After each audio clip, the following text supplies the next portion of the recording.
They were doing so well.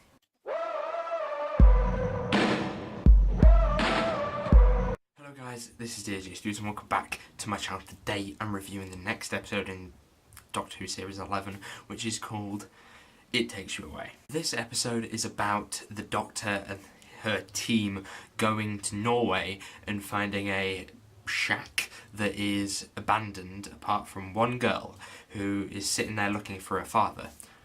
And the story is about them finding and where this father has gone, and it kind of rolls on from there. I'll start off with the good stuff. I'm afraid there isn't a lot about it that I really enjoyed. The first thing being that I love the way that Graham had to make a choice, and the idea that he had to make a choice between Grace and the real world. And I actually thought he was going to stay there for a while. I thought he's going to stay there and live out the rest of his days there. I also like that Ryan and Graham kind of finished and resolved their plot this week. In previous weeks, he's asked about why isn't he calling him Grandad. Today, he finally did it. Do you know what? This episode would have made so much more sense higher up in the series. You know, maybe episode 4, if you move it to episode 4, you could stick this episode in. And I think that things like Grace appearing and everything like that would have worked better. Did I say in my What We Know So Far video that there were going to be insects? In fact, I'll play the clip. So, the villains for the episode could be something like this. Actually, scrap that. That is a terrible idea. I told you. He's also fighting a different universe, which sounds cool, but then when they executed it, it doesn't look very cool. So the idea is that there's a universe that exists and there's like a separate between them, something that separates them. So you got one universe, a separate, and then another universe. And this is kind of like Limbo. That's where the moths are. So they were pretty useless in this entire story. I thought they were going to come through, to be honest, and go for the fake people, but obviously that didn't happen. So this Limbo, this stuff in the Limbo is pretty cool. We're introduced to a character called Ribbon, who is simply only there to get that nice little line for the trailer and to look cool, you know, with his prosthetics, and then to get killed by a series of moths. I'm afraid that's all I really enjoyed. The BBC, a couple of days ago, made this thing, I think it was on Instagram, that said you must watch Doctor Who live on Sunday night. It's extremely important that you do. Don't wait till Monday because you'll have it spoiled for you. You know, you have to watch it live.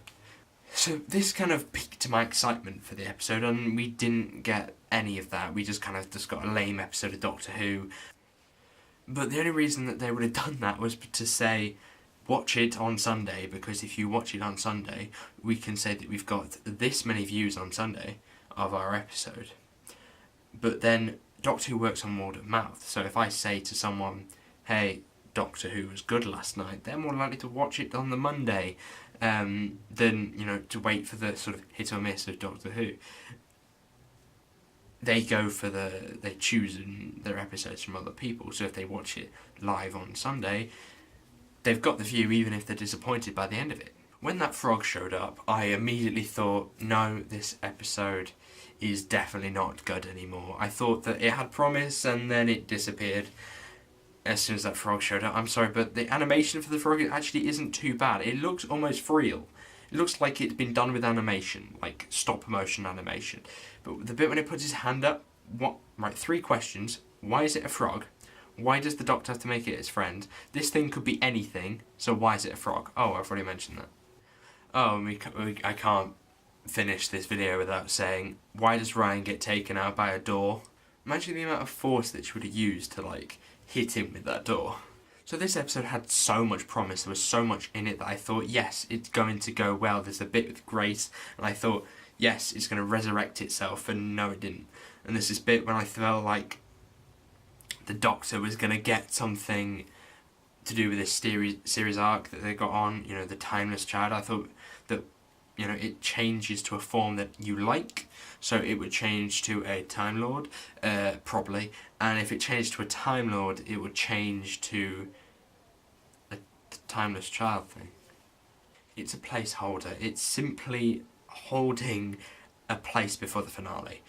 the budget was lower, definitely, for this one, because it feels like they didn't want to include any physical monsters. I felt like that the one that they included were just to make it seem like they were actually putting some passion into this episode.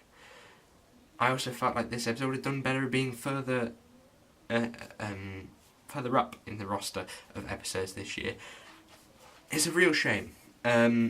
This close to the finale, I don't want to go into next week's episode with that bad taste in my mouth, but it looks like we are.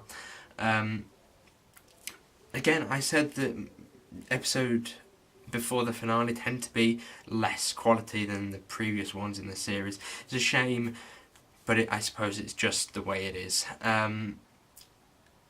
That's everything. Thank you guys for watching. This has been DXD Issues. Hopefully you did enjoy this video. Before we go, I've just realised I've been standing right behind it the entire time. But I have a Christmas tree that I've put up.